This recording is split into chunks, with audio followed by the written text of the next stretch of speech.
Olá, mais uma vez, para o nosso encontro e vamos pedir ao nosso Senhor Jesus Cristo que Ele seja conosco, nos abençoando e nos orientando no tema de hoje para as nossas reflexões. Hoje nós vamos falar sobre um texto do Irmão X que fala sobre a renúncia, que chama-se, o título é A Única Dádiva. E eu vou ler porque ele é muito bonito e é um diálogo entre Jesus e Pedro. E para não perder a essência, eu acho melhor fazer uma leitura integral, porque é muito bonita a história. Então consta-se que Simão Pedro estava cansado depois de 20 dias juntos do povo. Banhara ferimentos, alimentara mulheres e crianças esquálidas, e em vez de receber a aprovação do povo, recolhia insultos velados. Após 3 semanas consecutivas de luta, cansado, preferia isolar-se entre acalparreiras amigas. Por isso mesmo, no crepúsculo anilado, estava ele só diante das águas a refletir. Aproximou-se alguém. E por mais que buscasse esconder-se, sentia-se procurado. Era o próprio Cristo que começava um diálogo com ele. Que fazeis, Pedro? Estás triste? Muito triste. Por quê? Chamam-me ladrão. Mas se a consciência te não acusa, que tem nisso? Sinto-me infeliz, Senhor. Em nome do amor que me ensinas, alivio os enfermos, ajudo os necessitados. Entretanto, sinto-me injustiçado. Dizem por aí que é furto, que explora a confiança do povo. Ainda ontem, distribuí os velhos mantos que nos foram cedidos pela casa de Carpo entre os doentes chegados de Jope. Alegou alguém que surrupiei a maior parte. Estou exausto, mestre. 20 dias de multidão pesam muito mais que 20 anos de serviço na barca. Pedro, que deste aos necessitados nesses últimos 20 dias? Moedas, túnicas, mantos, ungüentos, trigo, peixe.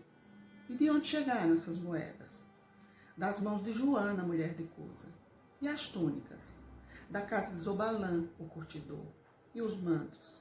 Da residência de Carpo, o romano que decidiu amparar-nos. Os ungüentos? Do lar de Zebedeu, que os fabrica. E o trigo? Da seara de Zaqueu, que se lembra de nós. E os peixes? Da nossa pesca. Então, Pedro, que devo entender, Senhor? Que apenas entregamos aquilo que nos foi ofertado para distribuirmos em favor dos que necessitam. A divina bondade conjuga as circunstâncias e confia-nos, de um modo ou de outro, elementos que devamos movimentar nas obras do bem. Disseste servir em nome do amor. Sim, mestre. Recorda então que o amor não relaciona calúnias nem conta sarcasmos. O discípulo, entremostrando súbita renovação mental, não respondeu. Jesus abraçou e disse: Pedro, todos os bens da vida podem ser transmitidos de sítio a sítio, de mão em mão. Ninguém pode dar em essência, esse ou aquele patrimônio do mundo, senão o próprio Criador, que nos empresta os recursos por ele gerados na criação. E se algo podemos dar de nós, o amor é a única dádiva que podemos fazer, sofrendo e renunciando por amor. O apóstolo compreendeu e beijou as mãos que o tocavam de leve. Em seguida, puseram-se ambos a falar alegremente sobre as tarefas esperadas para o dia seguinte. Muito lindo, né? Esse diálogo de Jesus com Pedro. Então, chama-nos a atenção essa parte aqui, né? Que ele fala que todos os recursos que nós recebemos na nossa vida são do Criador, né? Então, a gente que pensa que dá uma esmola, enfiar a mão no bolso, dá aquela esmola, né? Tá fazendo demais? Não. Porque eles são recursos emprestados por Deus. Logicamente é bom que se faça, né? Mas o que nós podemos dar de nós é o amor, é a renúncia. Quando nós deixamos de fazer algo que nos agrade, porque alguém está precisando da gente. Então, é uma forma, né, de estar servindo. Então, hoje nós vamos refletir sobre isso, sobre amor, sobre a renúncia, né, que Jesus está falando aqui. E para ilustrar tudo isso aqui, para desenvolver o tema, eu peguei algumas questões do Livro dos Espíritos para a gente entender, né? Uma que fala lá no assunto da necessidade da vida social, que até eu já comentei aqui em alguma reflexão desses vídeos gravados anteriormente. Então, a 767, que pergunta assim: é contrário à lei da natureza o insulamento absoluto, quer dizer, o isolamento? Os espíritos respondem, né? Sem dúvida, pois que por instinto os homens buscam na sociedade e todos devem concorrer para o progresso auxiliando-se mutuamente. Um comentáriozinho do Miramês: o insulamento é contrário à lei da natureza. Quem se isola fica afastado do intercâmbio com as outras pessoas. O homem arredio sofre consequências do isolamento e atrofia seus valores. Às vezes é necessário um pouco de solidão para nos fazer pensar sobre as leis de Deus, mas nunca devemos permanecer nela. A missão de Jesus não foi outra, a não ser valorizar a vida social, né? O próprio cristianismo, ele estimula a vida em sociedade, né? Revelando todas as leis de amor e benefício do conjunto. Jesus não foi solitário, ele escolheu 12 discípulos para ajudá-lo a levar a mensagem dele, né? Às vezes ele se isolava um pouquinho para se refazer, né? Igual Pedro foi lá e se refazer um pouco, né? Então, mas não é bom que permaneçamos nessa solidão, nesse isolamento, porque aqui ele deixa bem claro, né? É da natureza do homem viver em sociedade, porque nós precisamos uns dos outros para desenvolvermos as nossas potencialidades, né? Um completa o outro. No capítulo de Vida de Insulamento, o voto de silêncio, a 771, que ele pergunta: que pensar dos que fogem do mundo para se voltarem ao mistério de socorrer os desgraçados? A resposta: esses se elevam rebaixando-se. Tem o duplo mérito de se colocar acima dos gozos materiais e de fazer o bem, obedecendo à lei do trabalho. E dos que buscam no retiro a tranquilidade de certos trabalhos que reclamam? E isso não é retiro absoluto, é egoísmo. Esses não se insulam da sociedade, porquanto para ela trabalham. Comentário do Miramês: há muita diferença entre os que fogem do mundo para beneficiar a humanidade e os que entram em reclusão, por motivo que o egoísmo inspira. Sem motivos pessoais, motivos ilusórios. Os primeiros são homens bem intencionados, que descem muitas vezes de altos postos já alcançados para se misturarem com os sofredores, famintos, nus, os encarcerados, levando para eles o consolo, a veste, o alimento. São esses os bem-aventurados, né? Eis aí onde não existe o egoísmo, desaparecendo a vaidade. Nos segundos, o amor próprio entra em evidência, mostrando o que a pessoa é na escala da vida. Convém anotar que Jesus fugia do mundo e veio de vez em quando no sentido de buscar forças, né, no Criador, para beneficiar a muitos, mas ele não ficava na inatividade. Os que fogem do mundo por instantes para buscar o conforto em favor dos que sofrem têm duplo mérito, não ficam na ilusão, ao tempo em que colhem recursos para que a caridade se expresse pelo processo do amor. Os que fogem das extravagâncias da sociedade não estão em recolhimento absoluto, eles se afastam dos grupos de pessoas que ainda não encontraram a verdade e gastam seu precioso tempo no bem dos que realmente precisam de ajuda, aos que já compreendem o aproveitamento do tempo na aquisição do bem eterno, né? Esses são bem-aventurados porque por sentir o prazer em ajudar. Mais uma questão que fala da caridade e o amor ao próximo, que é 886. A pergunta: qual é o verdadeiro sentido da palavra caridade, como entendia Jesus? Benevolência para com todos, indulgência para as imperfeições dos outros e perdão das ofensas. O amor e a caridade é fazer ao outro o que desejamos que nos façam. Não é isso que a gente quer? Por isso Jesus nos diz que deveríamos amar uns aos outros. Caridade, segundo Jesus, não é apenas dar esmolas, mas tudo que podemos fazer aos nossos semelhantes, que sejam inferiores ou superiores a nós, né? Nós que precisamos do perdão, não podemos humilhar os que são infelizes, nem também dispensar tratamento diferente para quem é rico, para quem é pobre, quem pode e quem não pode, né? As atenções e as deferências devem ser dadas aos que mais precisam, né?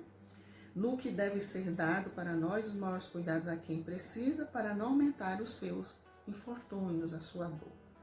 Esse deve ser o tratamento do homem verdadeiramente bom, que procura diminuir a distância que os separa, né? Sem diferenciação. E Miramês faz um comentário: a caridade, segundo Jesus, é uma ação benfeitora, capaz de modificar a criatura em todos os sentidos, tanto a quem oferta quanto a quem recebe. Ela é o amor na sua mais alta expressão e a benevolência conduzida ao entendimento.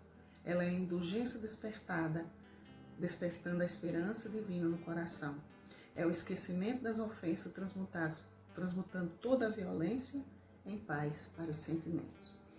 Então, veja bem, então eu escolhi essas questões aqui: a questão da necessidade da vida social, a questão do isolamento e a questão da caridade, né? A gente já sabe, né? Um homem é uma ilha, pode se isolar, né? Porque com certeza teremos consequência, né? Aqueles que se isolam por algum tempo para se refazer, como Jesus fez, como Pedro fez, tudo bem. Tem momentos na nossa vida que a gente precisa desse refazimento. O que nós não podemos é fugir da sociedade, se afastar das pessoas, porque nós vamos fatalmente estar deixando de estar exercendo o nosso bem maior, que é exercitar o amor dentro de nós, né? Fazer a caridade, servir aos mais necessitados e se isolando da sociedade, porque, por exemplo, não vou me juntar com aquelas pessoas, porque aquelas pessoas têm má índole, são de pessoas que não têm uma vida reta. Tudo bem, mas nós não podemos deixar de ajudar na hora da necessidade. A gente não precisa fazer o que estão fazendo, né? Então, igual Pedro, né? Jesus disse para quem é que precisa do remédio? São as pessoas doentes, né? E nós temos que ter bastante fé, né? Muita força para estar servindo quando a vida exige de nós que nós possamos estar ajudando alguma pessoa necessitada que vai ser colocada no nosso caminho, né?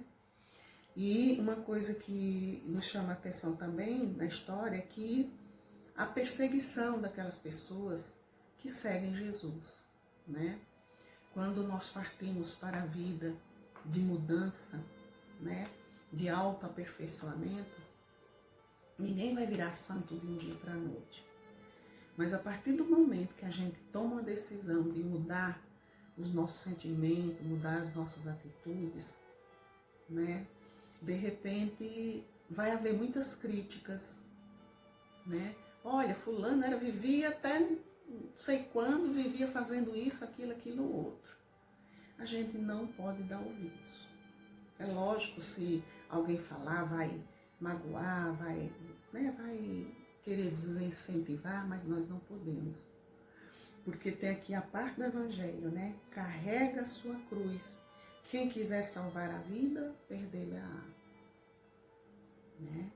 Quando a gente decide mudar a nossa vida, nós temos que ter muita firmeza, muita coragem, muita fé e pedir muito a Deus para que Ele nos ajude, para que nós não desviemos do caminho providencial que está preparado para nós. Isso não quer dizer que nós vamos ter que abandonar a casa, abandonar a riqueza, porque ainda não temos condições para isso, né?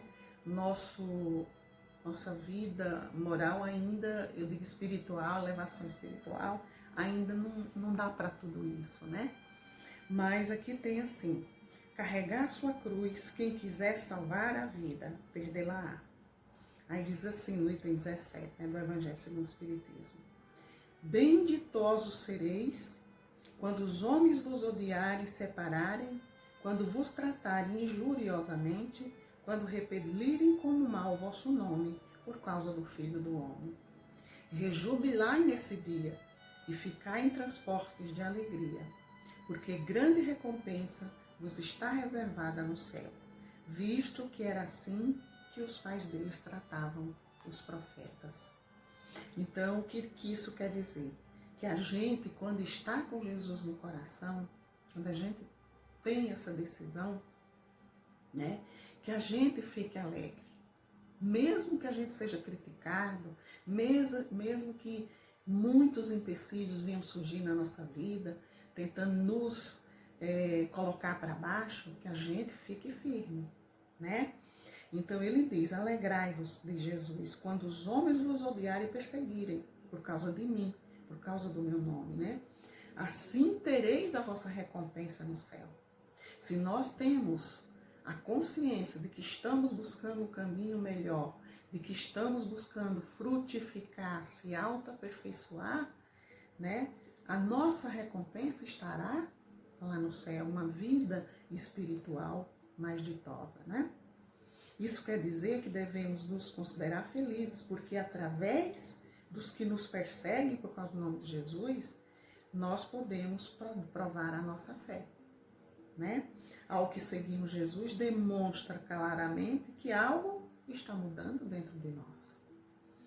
Nossos sentimentos e atitudes em relação aos que ainda não entendem este caminho, né, com Jesus, nunca deve ser de desejar o mal para eles, mas antes pedir a Deus que também os oriente, né, porque nós também tivemos um caminho até chegar a tomar essa decisão.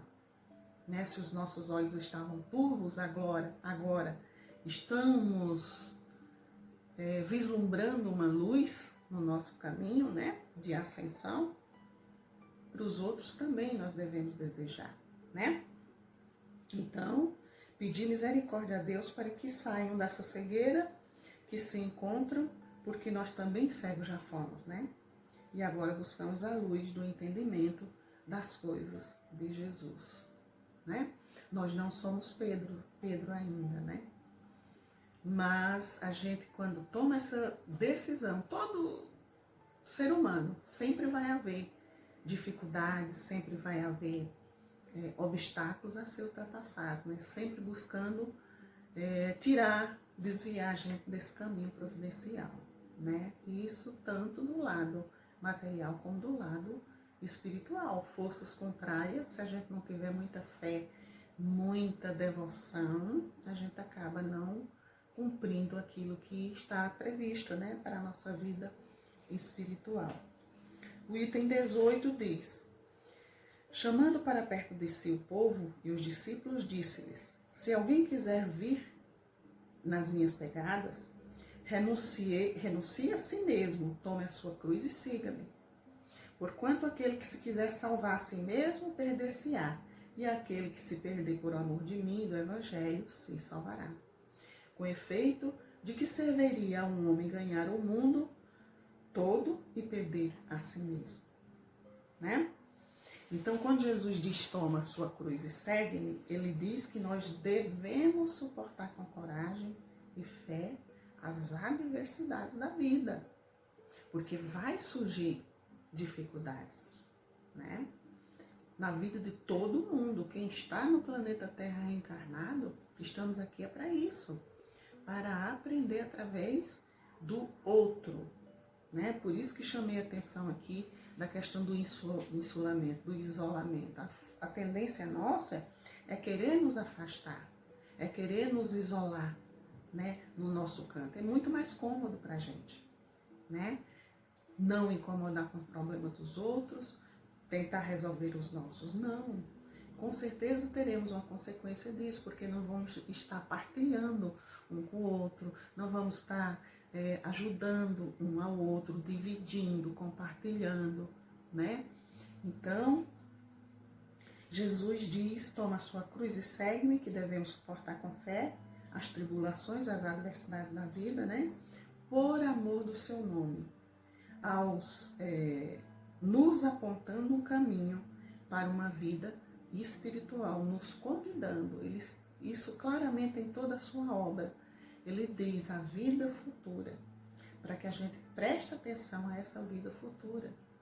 Porque se eu quero saber, né, nós espíritas, que acreditamos na questão da reencarnação, se a gente quer saber o que foi no passado, olha o que está acontecendo no presente, quer saber do seu futuro, olha o que você está fazendo. É uma colheita, eu estou plantando agora, estou colhendo o que fiz, o que plantei lá, né? E colherei daqui a algum tempo o que eu estou plantando hoje. Isso é uma lei, né? Então, quem o seguir se salvará no sentido de que porão em prática as coisas do seu evangelho, de forma que possamos nos reformular interiormente. Né? A gente tem uma questão de sempre se achar indigno das coisas do Senhor. Mas se a gente não tomar uma atitude, não der o primeiro passo, a gente nunca será digno. Somos indignos, porque somos cheios de defeitos. Mas a partir do momento que a gente começa a reconhecer as próprias falhas, né? E dar o primeiro passo, eu quero ser melhor, eu quero servir, eu quero ajudar o meu irmão necessitado, eu vou estar ajudando a mim mesmo. Eu vou estar no projeto de ascensão para Jesus, né? Que é aparando as arestas, tirando os defeitos, né? E curando as nossas próprias dores. Como que eu curo as minhas dores, as minhas doenças da alma? Trabalhando e servindo, né? Que é o melhor remédio. E o que Jesus nos ensina? Só um minutinho. Ele nos ensina o amor, né? Os que renunciam a si mesmo por amor ao próximo, estes conhecerão a glória dos céus. Já os que dão exemplo do egoísmo, que tentam salvar a si mesmo, ainda não aprenderam com Jesus o que é a renúncia nem o amor em favor dos outros. Por isso diz que não adianta ganhar o mundo e perder a si mesmo, né? Os que conheceram fama, poder, dinheiro, riqueza, a glória, e os preferem sacrificar ao sacrifício dos bens espirituais, e a esses Deus dirá, já recebeste a vossa recompensa, né? Isso não quer dizer que a riqueza, o dinheiro sejam coisas ruins, não. É o que eu vou fazer, é o uso que eu vou fazer do dinheiro, do poder, da fama, né? Em favor do outro, né? Tudo vai estar nas intenções que eu imprimo na minha vida, né? Em relação ao outro, né? Então, a questão do insulamento, do isolamento, não é uma coisa ruim, mas eu não posso permanecer nele, né? A questão daqui dos que se isolam para se afastar da sociedade, porque não querem se incomodar, por exemplo, né? Esse está dando o exemplo de egoísmo. Ele não quer servir, ele não vai se incomodar, né? Mas ele também deixa de estar sendo útil aos necessitados, né? E num tempo tão difícil que o planeta atravessa, né? Nesse momento de transição, em que uns precisam do outro, né? É importante que a gente repete, mesmo não podendo sair de casa, que nós oremos, né, uns pelos outros, né? Às vezes estamos dentro de casa, mas muitas pessoas estão vivendo uma vida atribulada, né? Às vezes a depressão que anda assolando por aí, né? Então temos que ter muita fé e pedir muito a Deus para que Ele seja conosco, né? E que esses ensinamentos sejam determinantes em nossa vida, né? Para que depois dessa pandemia a gente saia dela melhor, né? Mais leves, né? Com a nossa mente menos pesada, né? Porque tem horas que a dúvida quer nos assolar, o medo quer nos impedir de caminhar, né? Então a gente tem que ir em busca de quê? De Jesus, da fé, da oração, de pedir a presença de Deus em nossas vidas, dos nossos anjos de guarda, né? E no momento desse a gente vê o quanto é importante, né? A presença do outro em nossas vidas. Estamos isolados temporariamente, né? Mas que seja importante para que esse isolamento agora seja para a gente fazer uma revisão interna, né? Para nos melhorarmos, que às vezes não é fácil não. Temos que ter muita fé e pedir muito a Jesus, certo? E nunca desanimar no meio da caminhada, né? Nos nossos momentos de solidão é importante que a gente se eleve a Deus e peça a Ele o restauro, né? A força para a gente continuar, certo? E sempre buscando, quanto mais servir, né? E os nossos sentimentos sejam sempre de muito amor pelos nossos irmãos, né? Principalmente os mais necessitados. Eu peguei um trechinho aqui de um texto do Emmanuel que diz: não te canses.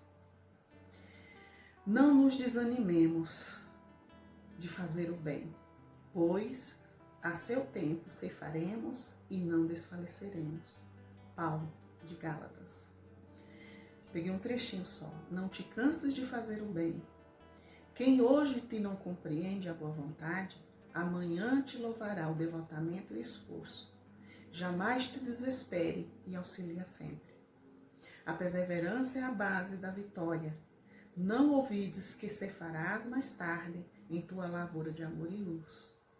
Mas só alcançarás a divina colheita se caminhares para adiante, entre o suor e a confiança, sem nunca desfaleceres. Do Fonte Viva, pelo nosso querido Chico Xavier, né? De Emmanuel. Então é isso, a gente não pode cansar, né?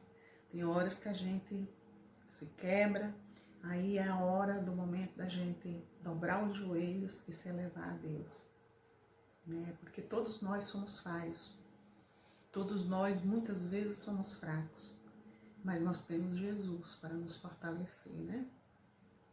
E sempre que a gente puder, sempre orar em favor dos outros, né? Porque se estamos isolados agora, não podemos estar desenvolvendo a nossa caridade em plenitude, que seja através da oração, para nos renovar, né?